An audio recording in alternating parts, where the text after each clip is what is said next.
All right, our speaker today is Reverend Jan Lindberg Morgan, who is one of our community, who we always love hearing her stories and her experience through life and the wisdom that it brings. So, Jan.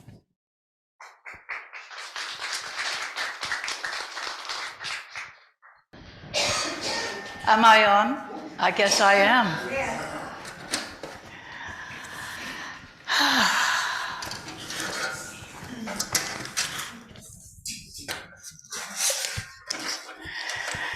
I'm on one today. I don't know why, but mischief has crept into my being today, so watch out.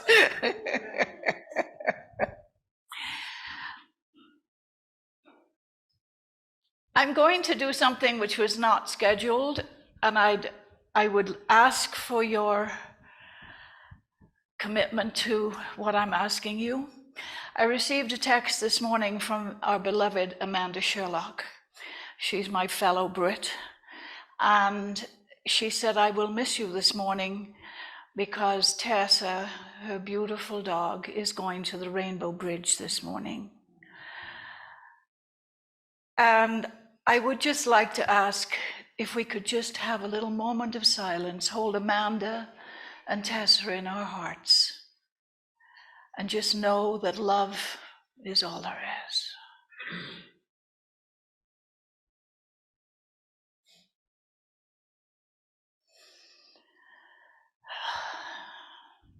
Thank you.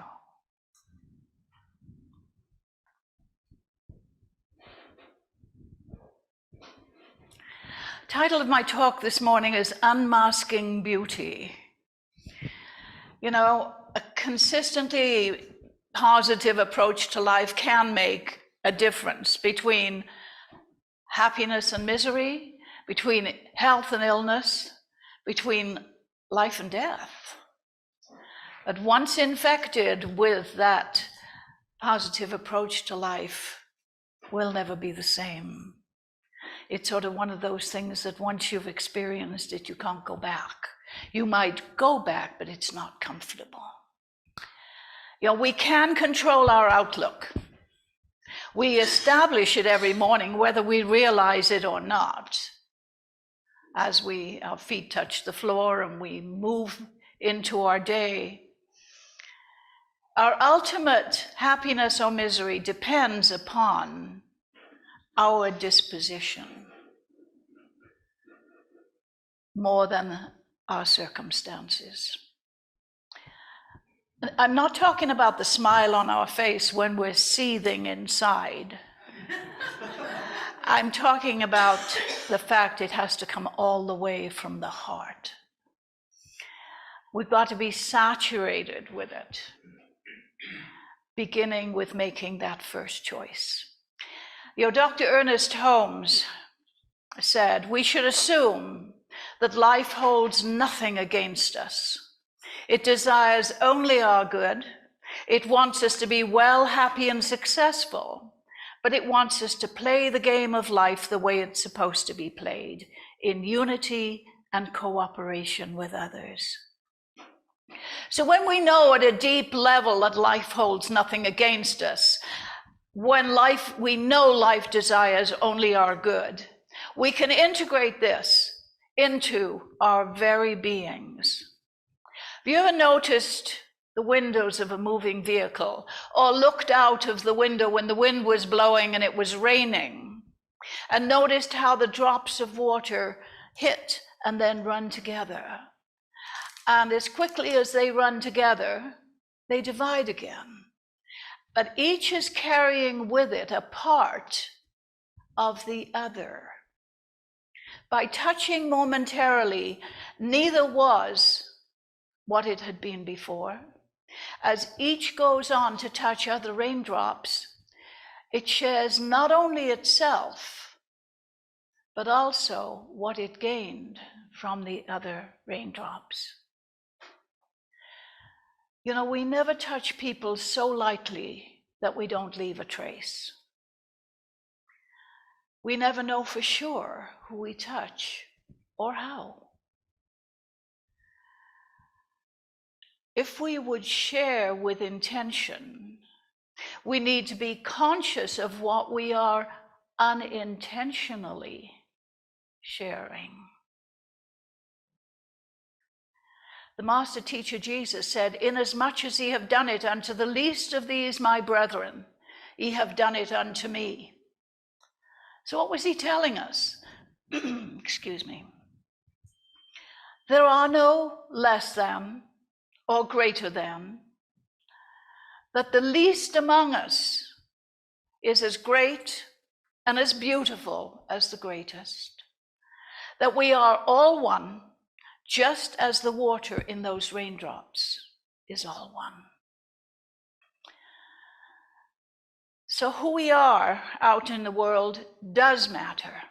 It does make a difference. I'd like to tell you a story told by Dr.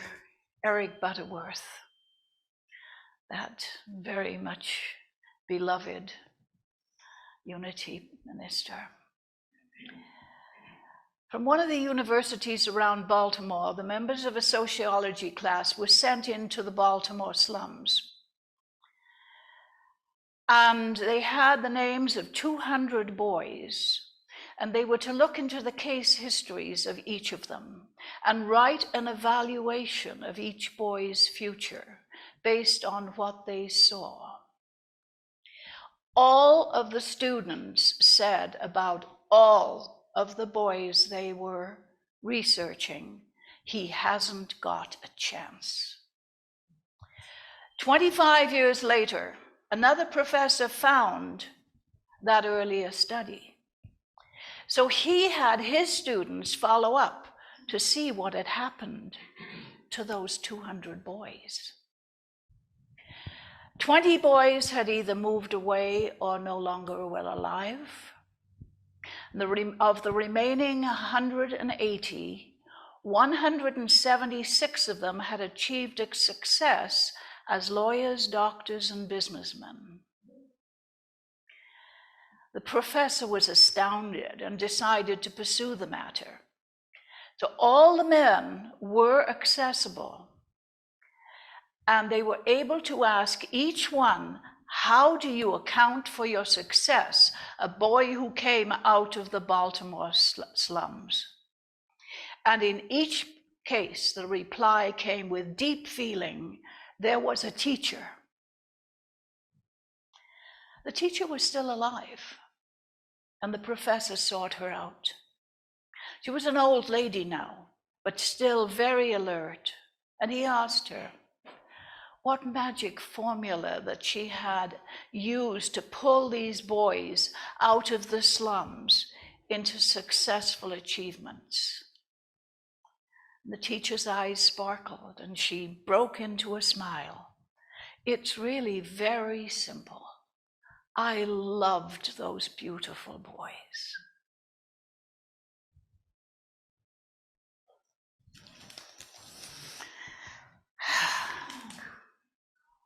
I loved those beautiful boys. Consider the families impacted by that teacher.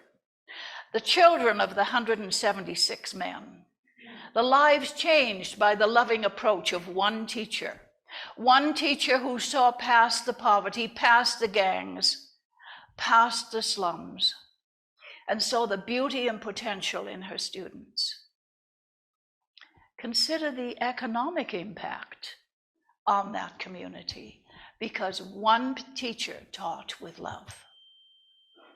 You know, it's said that 10% of what happens to us, that life is 10% what happens to us and 90% of how we respond to it. And perhaps the most significant decision that we can make on any day is our choice to see beauty. You know, it doesn't matter where we are in life, where we've been, whether we've been successful or by others' definitions, whether we're relatively obscure. It doesn't matter how educated we are or how prosperous or how prominent our name is. What matters most is our approach to life, to others, to God. I had a recent conversation with a lady I'd never met before, and she was familiar with New Thought, but she didn't know the principles or the teachings of Charles and Myrtle Fillmore or Dr. Ernest Holmes, or the legacy they left us.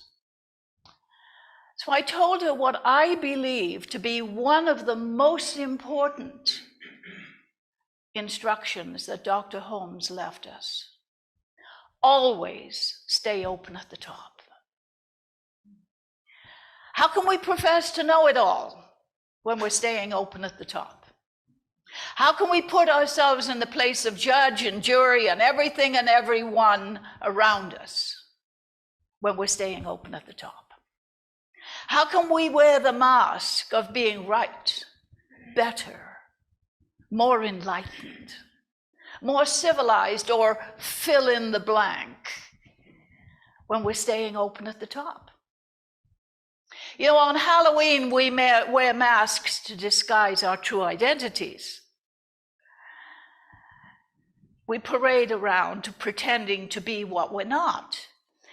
We even compete for prizes for the most creative or the most outrageous or the most hilarious.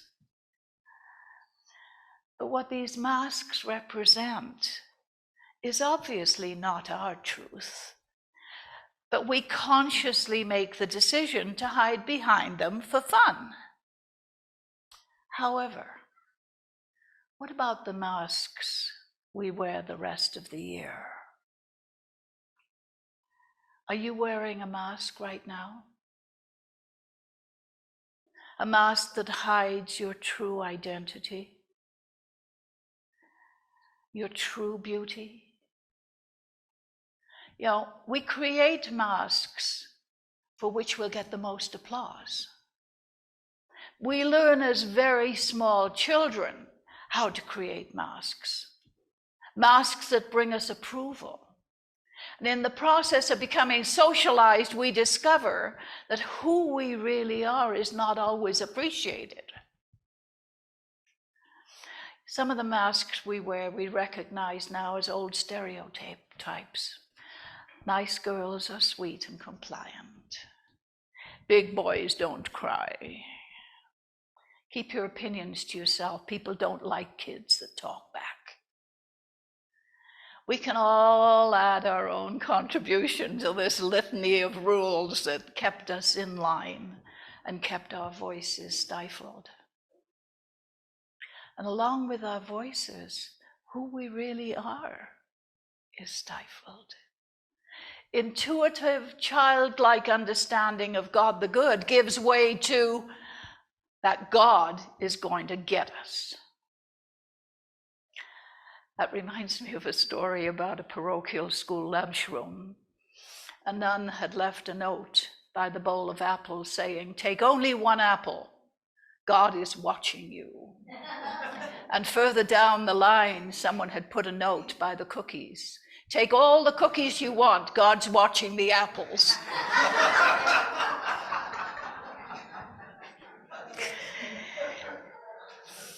You know, the effects of growing up, learning to wear masks, we act like all the rules are the way we really are. So we learn to judge others by that standard set for us. We learn to fear anyone who's different, who doesn't fit into the mold that our part of society has deemed acceptable.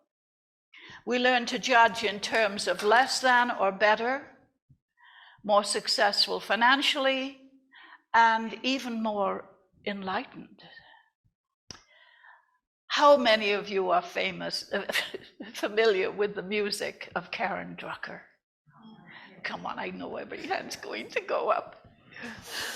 Karen is known worldwide for writing beautiful, positive chants and songs. But when Karen first started out in the music business, she knew that music was the way to express her heart and soul. She would play at weddings, piano bars, hot dog stand openings, just you name it. And she was writing songs and trying to get published with publishers who wanted "you done me wrong" themes. But she got a job at a New Thought church. And there was a reason to write positive songs, and they clicked.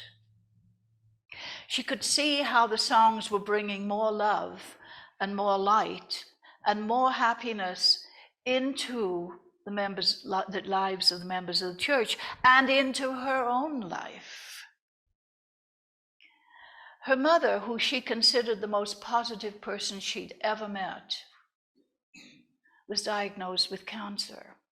When Karen took her for her chemo treatments, she heard her mother reciting a positive affirmation over and over: "I am healed, whole, and healthy."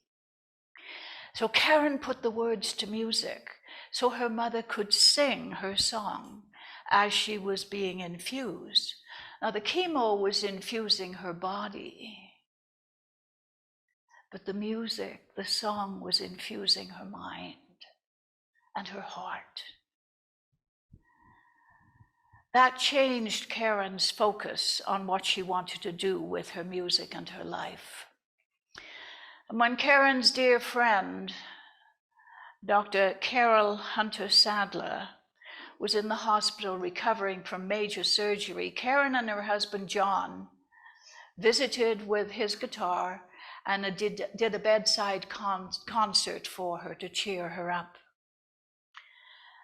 And Karen noticed on the nurses' board, those white boards in hospital rooms, lines of writing in different colors. And as she read them, she realized that Carol's family had written affirmations for her health and well-being, and she would see them when she woke up. Her son had written, "Joy fills every cell of my body." Her daughter wrote, "Every cell is alive with love." Her boyfriend wrote, "I relax into the healing process." And her mother wrote, "I allow spirit to do what it does." Karen took these powerful affirmations, worked out a melody with John, and created a chant for her friend to use. Karen then recorded it and gave her a copy that she could play when she was going for chemo infusion. Now, this chant has become one of Karen's most beloved songs. It's used by many people on the healing path, and now is known as the healing song. What Karen says is, "This is what I know. Music can heal, music can inspire. Music is essential to our well-being."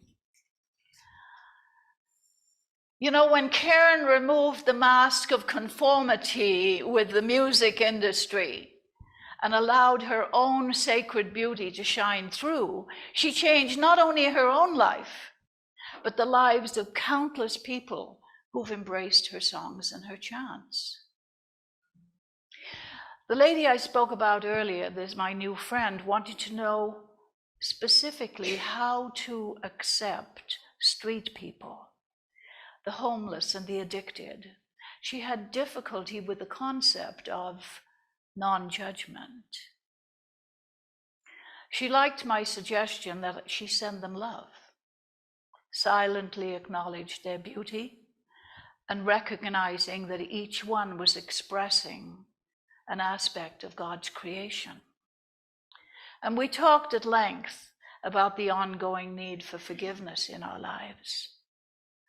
How can we be the true expression of God and live that expression when large amounts of our energy is used holding grudges and hanging on to hurts? You know, right now, it's easy to jump on the bandwagon of right and wrong about the current conflicts in the world. There are religious and political organizations intent on encouraging fear and hate. And the concept of knowing the truth for this planet is, as a place of peace, is alien to them. I don't know who's right and wrong. I only know what works for me, because I believe I know who I am and for what I stand. So, open at the top, that's when we're willing to see another perspective, to learn more about what's unfolding in the scientific and other areas, to embrace the ongoing uncertainty of creation. So who are we? Who are we? Our true identity is love. The more we internalize that, the more beautiful our expression of uniqueness becomes. We have a purpose for being here. And the more we commit to being ourselves, our authentic selves, our beautiful, loving nature selves, the more fully we accomplish our divine purpose on earth. I'm not sure how many among you are speakers, but those that are, can you identify with having your talk all ready to go and all of a sudden something pops its head up and you have to change the whole thing? Well, that's what happened to me Friday. I was going through my books and I found this book that is inscribed to Jan with love, but it has no name of who gave it to me. And I can't remember. It was Christmas. I can't remember. But it is called The Boy, the Mole, the Fox, and the Horse. Now, I'm not going to spend the entire time reading this book to you, but I can just show you pictures and maybe you can see. It's all written in script with very brief, sparse illustrations. And the story is about a boy who, the story says that he is going home, but I think this is a euphemism for moving forward in life, because he's not aware he ever reaches home. And on his way, he meets a mole. And there's an absolutely beautiful introduction by the author. He's a Brit, by the way. And he looks down at the mole and he says, hello. And the mole says, I'm so small. And he said, yes, said the boy, but you make a huge difference. What do you want to be when you grow up? Kind, said the boy. What do you think success is? Asked the boy. To love, said the mole. Do you have a favorite saying? Asked the boy. Yes, said the mole. What is it? If at first you don't succeed, have some cake. I see. Does it work? Every time. And so you get the theme of the... Very shortly after, they come across a fox who is caught in a snare. That is a wire that is around his neck. And in pulling, he's pulled it tight and he can't escape. And when he sees the mole and the boy, and he looks at the mole and he said, if I wasn't in this snare, I'd kill you.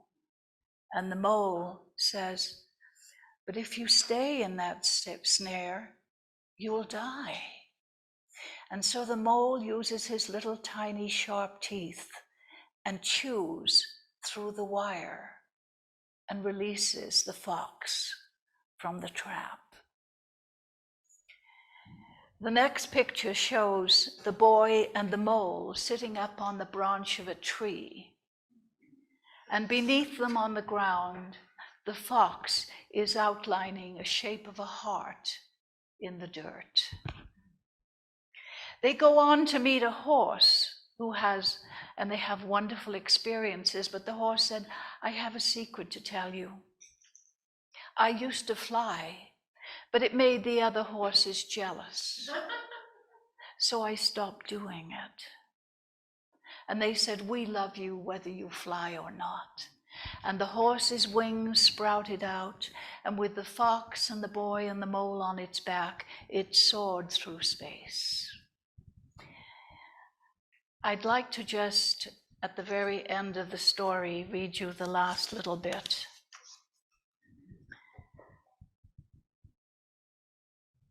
He's written the end. Now, I don't know if you can see it. And then he's crossed it out and put, look how far we've come. And his PS at the end is, sometimes all you hear about is the hate, but there is more love in the world than you could possibly imagine. Anyway, this is one of my treasures. If you want to take a look at it afterwards, you're welcome to. I wish I could remember who gave it to me. Obviously someone who, for whatever reason, is staying anonymous because they didn't sign their name. These are four beings, all so different and yet so alike. 2 and 4 legs, human and animal, tiny as a mole, massive as a horse, sharing love, compassion, strength, and honor. What do they have in common? They've all got hearts and the breath of the divine breathing their bodies. If it was possible to drop all the masks, could we see the beauty in everyone? It requires we have confidence in that power greater than we are. Only then will we have spiritual integrity. And when we're aligned with spirit, the lesser must always give way to the greater. Weakness gives way to strength. Despair turns to hope. Hate becomes love. Failure becomes success. Sickness dissolves into health. And the aligning process isn't harsh and overbearing. It moves harmoniously in love and beauty and warmth and order, and it quietly transforms everything unlike itself. There's a quote I love from Mother Teresa. Let no one ever come to you without leaving better and happier. Be the living expression of God's kindness. Kindness in your face, kindness in your eyes, kindness in your smile. And I would like to equate kindness with beauty. Beauty in your face, beauty in your eyes, beauty in your smile. You know, we're so much more than our stories, our histories, and our masks. So let's commit to unmasking our beauty and allow it to shine out into the world. Namaste.